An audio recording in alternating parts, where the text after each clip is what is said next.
the 2026 Read DL initiative is being launched today, and here for the launch is the Executive Librarian with the Donegal County Library Service, Joe Kelly. Joe, good to have you in. Thanks very much, John. Thanks for having me on again and for all your support. Not at all. Glad to help out. It's a great initiative. I love it to bits. And just to remind listeners what it's about, what's the purpose and how it works. So Read DL basically is just about getting a buzz around reading in the community. So I suppose this idea, it's been kind of different parts of the country, one community, one book, where you choose one book and you try and get as many people as possible to read it. I suppose schools, but community groups as well. And every year try and give out 2,000 books, really reduced price. So it's €2 per copy. Because they're subsidised thanks to... That's all subsidised. So we couldn't do that without the support of Donegal ETB and the Adult Literacy for Life office and the Regional Literacy Coordinator there, Adele Michael-Henney. And then, of course, Atlantic Technological University, Donegal as well. So it's great. It is great to have a university on our doorstep, and they see the value as well of reading and creating that buzz and excitement around literacy, because no matter what you do in life, reading is a skill that you need to have.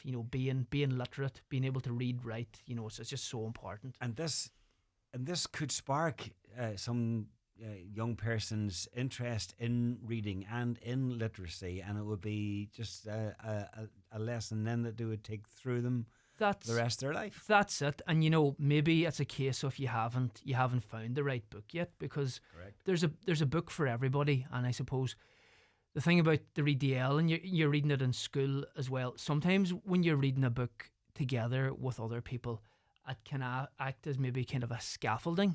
So you're reading together and it's a shared experience. Some people love a book and they can sit down in a corner. Other people, they want to join in. And the thing is, be blown away by all the different activities that the teachers get involved in. We had last year at the closing ceremony out in Glenveigh, and thanks a million to Glenveigh National Park for all their support as well. One of the schools was Drummond National School, and they were showing the way that they were doing quizzes every day, and they had a dartboard, and the dartboard, you landed in 19, it might go to what happened on page 19 and all this, and the kids were getting so into it. And maybe that young fella or that girl who's maybe not that into reading, but they like the wee competitive aspect or the dartboard, and people, it just shows you the passion. People get involved and they jump in and they get excited about it. And some of the resources and some of the ideas that are attached to this, they are inventive, and it's different to school, because I think sometimes at school, if there's a book on the curriculum, teachers are doing their best, but there's some pupils that are just, because it's on the curriculum and because it's the teacher that's taking them through it, they just switch off. But this might offer something different, and it might be the spark. That's what we're trying to do. And I suppose the book this year, I better mention it, The Boy with Big Decisions by Helen Rutter, and it's a really good one for this age group. I suppose Read DL is aimed at maybe that kind of upper primary, first couple of years in secondary school, and it's about this young fella Fred, and he's faced with all these decisions in his life. And the thing is, when you're 11, 12, 13, 14, you're going through all these changes and you are faced with these big decisions. And the big decision that he has is choosing which secondary school to go to.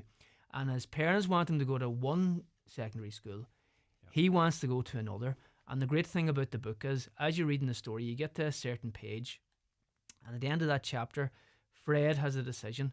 He can jump on one bus and go to one school, the one that he would like to, but his parents doesn't want him to go to, or he can go to the other one. And the thing is, it's up to the reader then to decide which one he wants to go to. Because if you want him to go to the school that his parents have chosen for him, you go to a certain page, and if you want him to go to the school that he's more fond of, you go to a different page again. But it's at different decisions along the way then, things like, what group to join and what, who to make friends with and where does he sit in the class. And you have these decisions to make kind of for him or with him. That's it. So if you're reading on your own, you can make a certain decision and maybe go back later again and read the book and go with a different different direction. See what happened. And like I'm just thinking, and like the teachers are going to have loads and loads of ideas, but you can just imagine now the crack that you're going to have in class where you have a vote, and maybe I should listen to his mommy and daddy. No, he should do what he wants.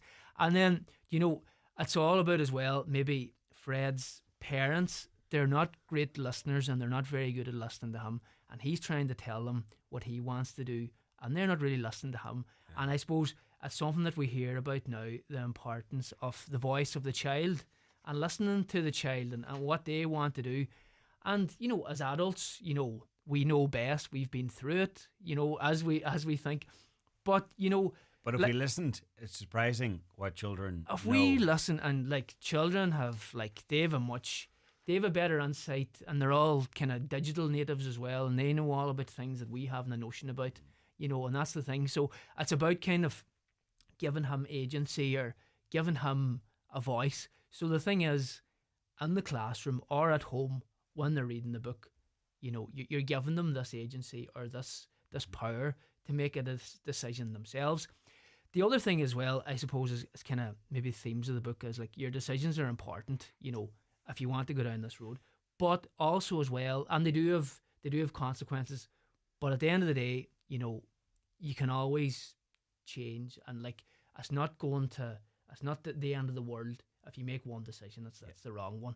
You can adapt and change. You can adapt and change. But it's not just all about decisions, because it deals with other themes as well, about friendships and about confidence and I suppose the consequences of our actions too.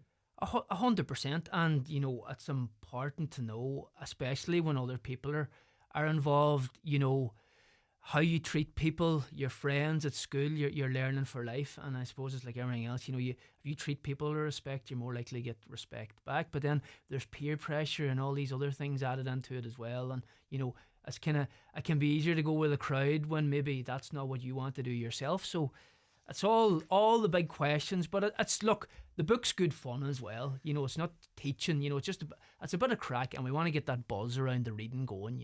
That's the thing about it. And you would hope that would create a buzz. The choices every year by the committee are always inspired, and I look forward to finding out what book is chosen. And this one is another great choice, and I think it's because the reader has different choices to make for the main character that will give it an element that is going to be attractive, and it's something a bit different and it's unusual. So it's exactly. And look, we want to hear feedback as well, and we ask for that from the teachers and the students about did they like this book? Is this the kind of book you'd like to see again? So we'll be listening to them too. Good.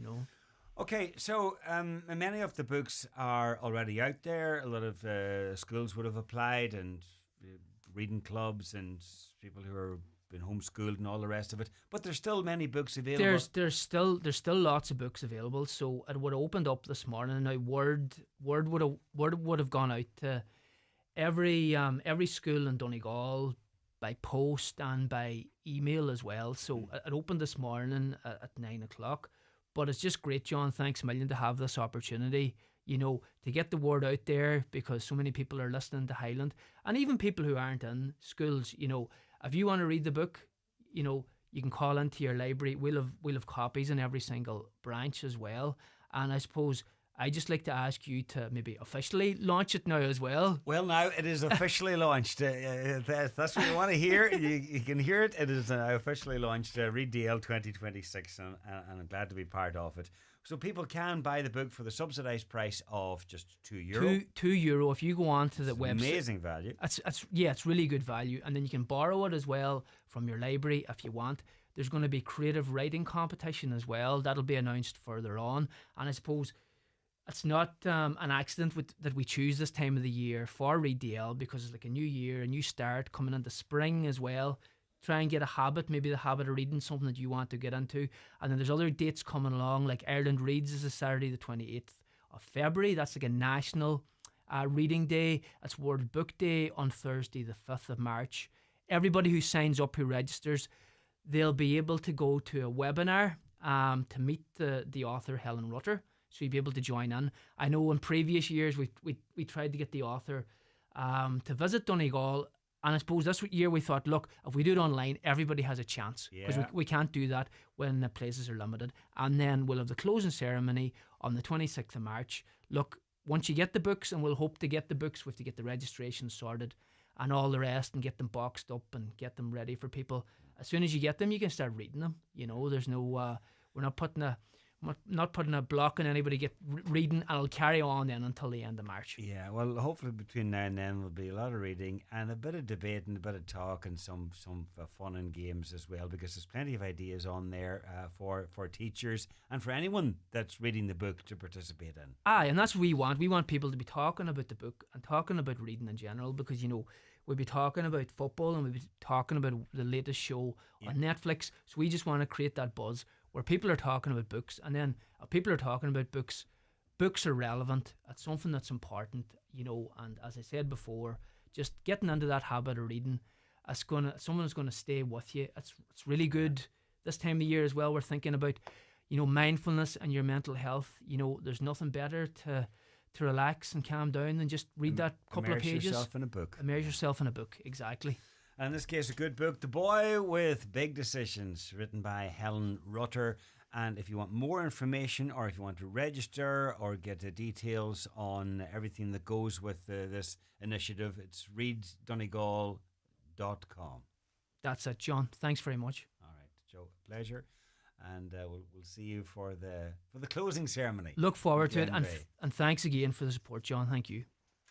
Bathroom blues got you down? Crawford